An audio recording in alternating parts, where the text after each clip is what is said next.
Okay. To those who are new here, welcome to the channel, and those who are not new here, welcome back. So I've changed the background. I think my workspace was a bit messy.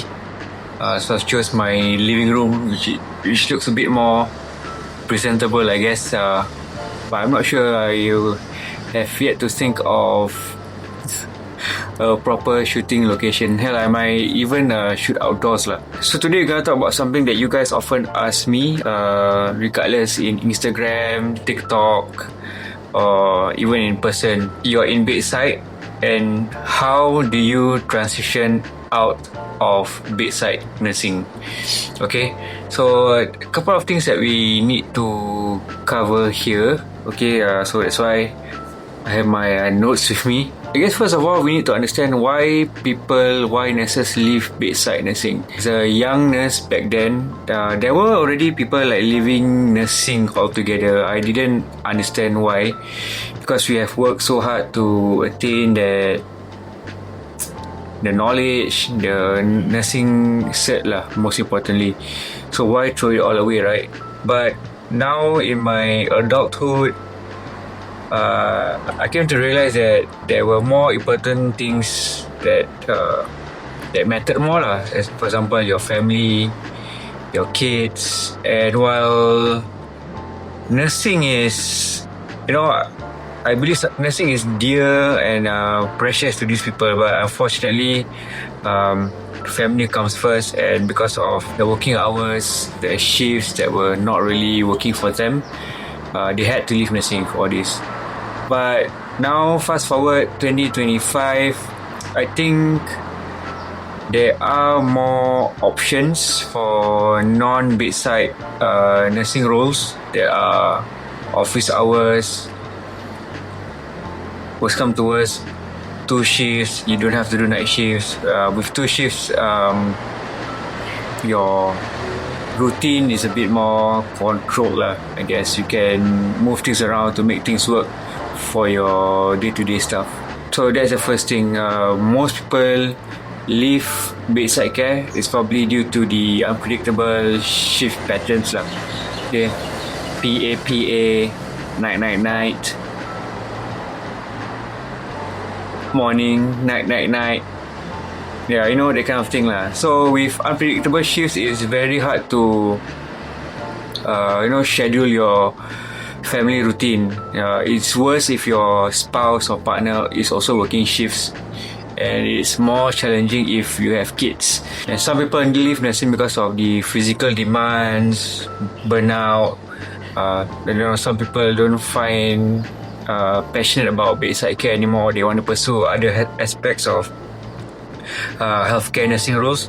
That's totally fine, because at the end of the day, you know what's best for you, and you do you. Okay, don't be afraid to have people saying that, hey, why you leave nursing, you are not a real nurse, blah blah blah blah. It's totally fine, because at the end of the day, you know what's best for you, you know what you want. Okay, but before you do anything, try to make calculated and informed decisions. Okay, so you already know why you want to leave bedside care.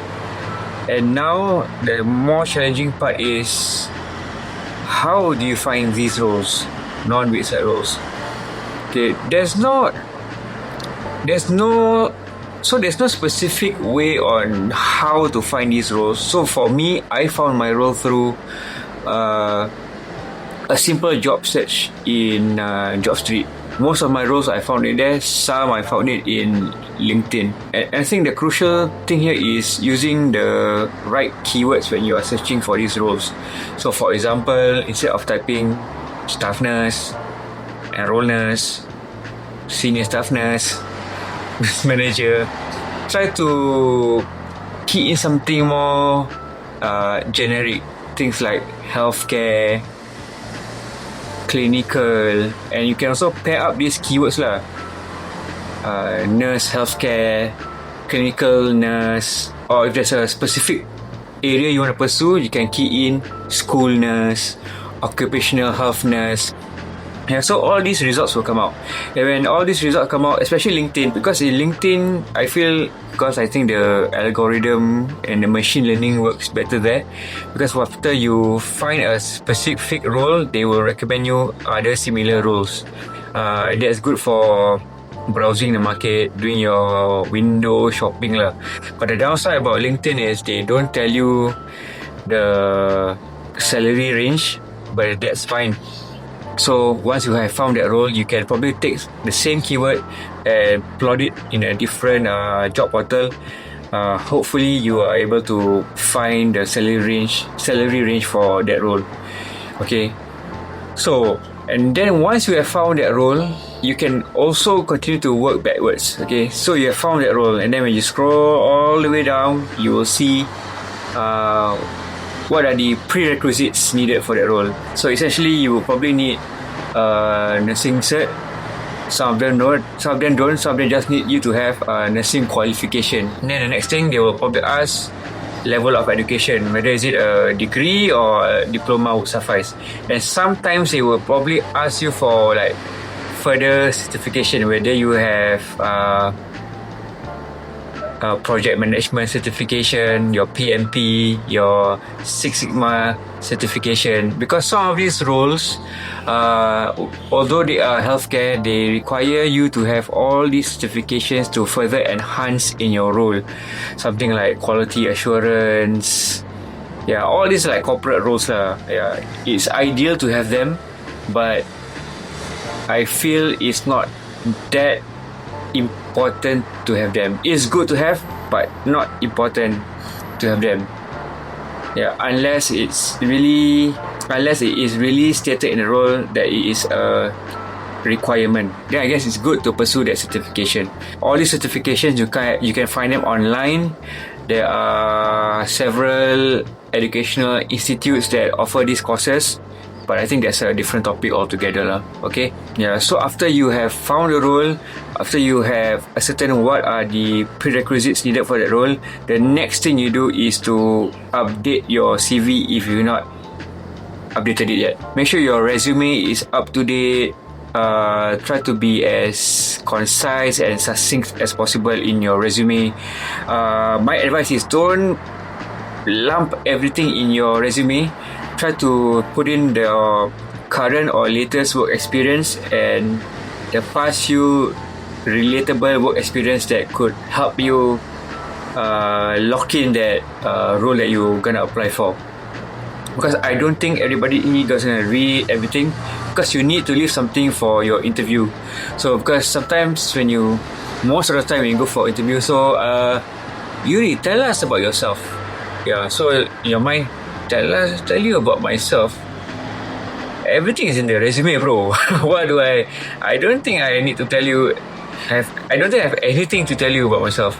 Yeah, so leave out certain things and you can share them during your interview lah.